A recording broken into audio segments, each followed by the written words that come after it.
Hello friends, welcome to learning with doctor DGV. तो friends, आज weekend है।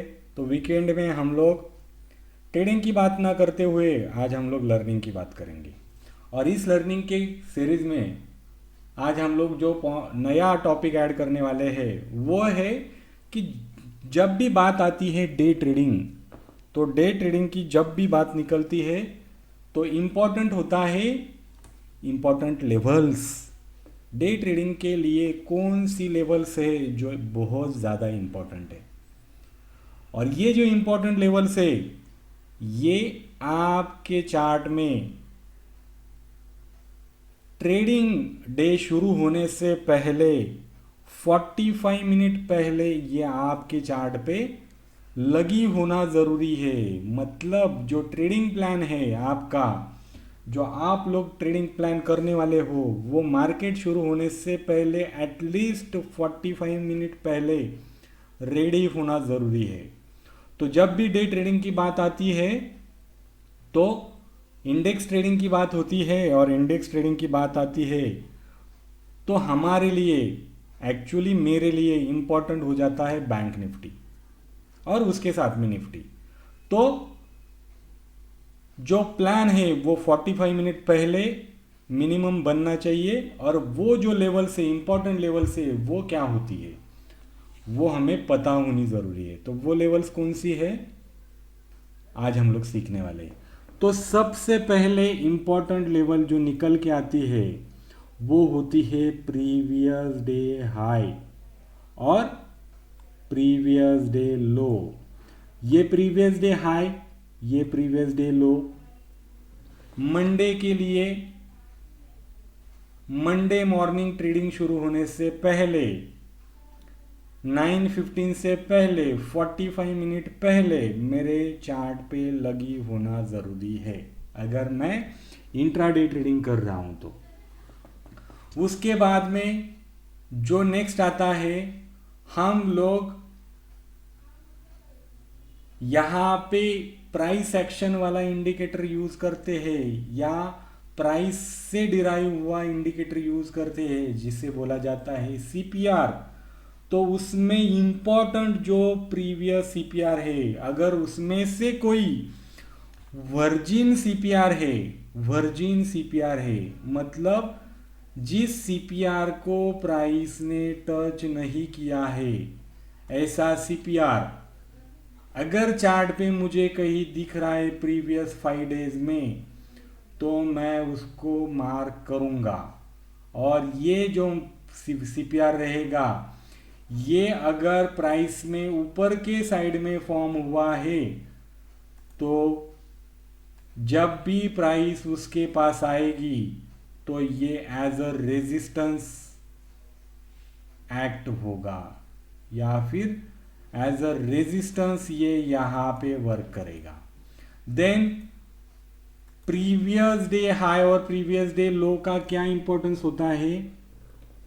तो अगर प्राइस प्रीवियस डे हाई के आसपास आती है और काफ़ी नीचे से आ रही है, तो बहुत ज़्यादा प्रोबेबिलिटी है कि वो वहाँ से रेजिस्टेंस खा के नीचे आए। और अगर उसे प्रीवियसली वहाँ पे कुछ रेजिस्टेंस दिख रहा है या सेलिंग दिख रही है, या फिर अगर प्राइस ओपन होके प्रीवियस डे लो को तोड़ दे प्राइस एक्शन बना के, तो ये बहुत अच्छी सेलिंग अपॉर्चुनिटी बन सकती है। देन अगर प्राइस ऊपर से नीचे आ रही है और प्रीवियस डे हाई के आसपास कोई डब्लू पैटर्न बना के रिवर्सल होते हुए दिख रही है या रिवर्सल करते हुए दिख रही है, तो वो भी हमारे लिए बहुत अच्छा एज अ सपोर्ट एक्ट हो सकता है।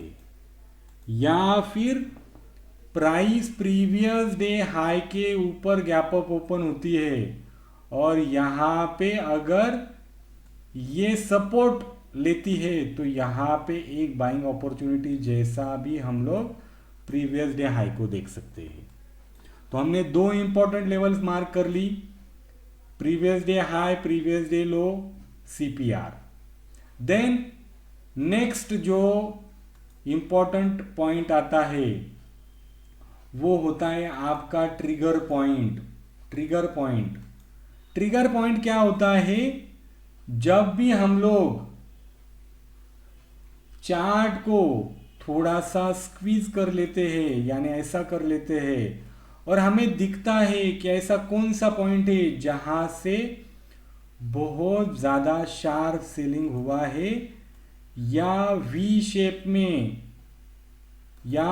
शेप में प्राइस में हमें रिकवरी होते हुए दिखाए, या वी शेप में यहां से रिकवरी होते हुए दिखाए, या फिर स्ट्रॉन्ग रिकवरी होते हुए दिखाए, तो वो जो पॉइंट्स होते हैं वो हमारे लिए होते हैं ट्रिगर पॉइंट्स। और ये ट्रिगर पॉइंट जिनको टीपी बोला जाता है, बहुत अच्छे स्ट्रॉन्ग रेजिस्टेंस या फिर स्ट्रॉन्ग सपोर्ट, यहाँ पे देखो फॉल हुआ और वी शेप रिकवरी हुआ, तो ये हमारे लिए ट्रिगर पॉइंट बन जाते हैं। और ये जो ट्रिगर पॉइंट होते हैं वो हमारे चार्ट पे मार्क होना जरूरी है बिफोर मार्केट ओपन हो। मार्केट ओपन होने से बिफोर ये पॉइंट्स हमारे लिए मार्क होने जरूरी है। तो ट्रिगर पॉइंट क्या होता है? जहां से वी शेप में रिकवरी होके बाइंग आई है, या जहां से स्ट्रॉन्ग सेलिंग हुई है, वो हमारे लिए ट्रिगर पॉइंट होते हैं। तो ये हमारा ऊपर का ट्रिगर पॉइंट बना, या हमारे नीचे के दो ट्रिगर पॉइंट बने। देन जो इंपॉर्टेंट एरियाज है जहां पे हमें मार्केट में काफी टाइम या काफी बार सपोर्ट मिला है या काफी बार रेजिस्टेंस मिला है, उसको बोला जाता है demand zone and supply zone. तो ये जो demand zone and supply zone जो है वो हम लोग यहाँ पे देखो, यहाँ पे मैंने मार्क किया है फर्स्ट, सेकेंड, थर्ड, 3 टाइम यहाँ पे मार्केट ने रेजिस्टेंस लिया और 4th टाइम यहाँ पे सपोर्ट लेके मार्केट ऊपर गई। तो ये 30 मिनट चार्ट में यहाँ पे मैं इसको डिमांड जोन मार्क करूंगा। और ये डिमांड जोन कौन सा एरिया है? ये एरिया है 39,750 से लेके 39,600। जो एरिया है ये आने वाले दिनों में बैंक निफ्टी को एज अ डिमांड एरिया करके हमें यहाँ पे देखने को मिलेगा। ऊपर साइड में कोई सप्लाई एरिया अभी तक बना नहीं है तो वो हमने मार्क नहीं किया है। नीचे की साइड में ये इंपॉर्टेंट सप्लाई एरिया है तो हमने यही मार्क किया है, ज़्यादा नीचे जाने की ज़रूरत नहीं है। फिर जो इंपॉर्टेंट पॉइंट निकल के आता है कि निफ्टी, बैंक निफ्टी ने ऊपर जाते समय या नीचे आते समय कहाँ पे गैप छोड़ी है, और ये जो गैप्स होती है ये गैप बहुत इंपॉर्टेंट लेवल्स होती है जिसको बोला जाता है गैप बॉर्डर। तो यहाँ पे देखो ऊपर में तो कोई गैप नहीं है, बट नीचे में यहाँ पे 39,700 एंड 39,570 यहाँ पे गैप बॉर्डर है, और सेम वहीं पे हमारा डिमांड एरिया भी क्रिएट हो रहा है। तो ये आने वाले टाइम में 39,750 से लेके 39,570 ये जो एरिया है ये बायर्स का एरिया बनने वाला है, क्योंकि यहाँ पे एक डिमांड जोन भी बना है और गैप बॉर्डर भी बनी है। तो ये बहुत अच्छा सपोर्ट एक्ट होने वाला है। तो ये लेवल्स हमारे चार्ट में मार्क होने चाहिए। और सबसे लास्ट में जो इंपॉर्टेंट लेवल्स निकल के आती है वो होती है swing high and swing low. तो जब हमने लास्ट टाइम डिस्कस किया था कि 40,800 पे हमें सेलिंग देखना है, तो ये सेलिंग का पॉइंट कहाँ से निकल के आया था? तो ये जो स्विंग हाई था, ये स्विंग हाई जो है वो हमने यहाँ पे मार्क करके रखा था, और एग्जैक्टली वही से हमें सेलिंग देखने को मिली। अभी हमें स्विंग लो जो डेली चार्ट से निकल के आ रहा है वो क्या है? 37,950। ये जो है आने वाले दिनों में नीचे के साइड में बैंक निफ्टी को बहुत अच्छा सपोर्ट एक्ट होने वाला है। तो हमने आज डिस्कस किया swing high and swing low, जो डेली टाइम फ्रेम से रिसेंट स्विंग और जो स्विंग टच मार्केट ने प्राइस ने टच नहीं किया है वो स्विंग अपर साइड में और लोअर साइड में हम लोग मार्क करते हैं। देन गैप जो प्राइस ने ऊपर जाते समय या नीचे आते समय जो गैप्स नीचे क्रिएट किया है और प्राइस ने उसको फिल नहीं किया है हम लोग उसको मार्क करते हैं। देन डिमांड जोन जो 30 मिनट चार्ट पे मार्क करते हैं, जो होता है market turn bearish to bullish. Demand zone क्या होता है, जहां पे मार्केट बेयरिश था बट वहां से मार्केट बुलिश टर्न हुआ। और सप्लाई एरिया क्या होता है, market turn bullish to bearish. Bullish market जहां से बेयरिश टर्न हुआ और मैक्सिमम टाइम उसने वहां पे अटेम्प्ट किया ऊपर जाने के लिए बट फेल हुआ और लास्टली जाके उसने उसको तोड़ दिया और ऊपर चला गया, तो वो हो गया डिमांड जोन। और नीचे आते समय मार्केट ने काफी बार उसको तोड़ने की कोशिश की बट ब्रेक नहीं हुआ, और जब वो ब्रेक हुआ तो नीचे आते समय आने के बाद में वो सप्लाई जोन एक्ट हो गया। देन हमने देखा ट्रिगर पॉइंट, जो इंपॉर्टेंट पॉइंट है जहां से वी शेप में रिकवरी बनी या जहां से शार्प बाइंग देखने को मिली या जहां से हमें शार्प सेलिंग देखने को मिली। वो जो पॉइंट होते हैं वो हमारे होते हैं ट्रिगर पॉइंट, जिसको टीपी बोला जाता है। नीचे के साइड में एज अ सपोर्ट और ऊपर के साइड में एज अ रेजिस्टेंस। फिर हमने देखा वर्जिन सीपीआर, जिस प्राइस को या जिस सीपीआर को प्राइस ने टच नहीं किया है, वो जो पॉइंट है या वो जो सीपीआर का एरिया है वो हमें एज अ स्ट्रॉन्ग सपोर्ट या as a strong resistance act होता है।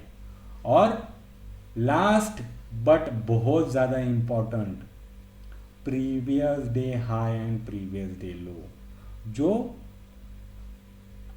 अगर ब्रेक होता है तो स्ट्रॉन्ग बाइंग अपॉर्चुनिटी होती है, और अगर प्रोटेक्ट होता है तो, या फिर अगर ऊपर के साइड में ब्रेक होता है तो स्ट्रॉन्ग बाइंग अपॉर्चुनिटी हो सकती है, या ऊपर के साइड में जाके रेजिस्ट करता है तो प्रीवियस डे हाई बहुत स्ट्रॉन्ग सेलिंग अपॉर्चुनिटी भी हो सकती है।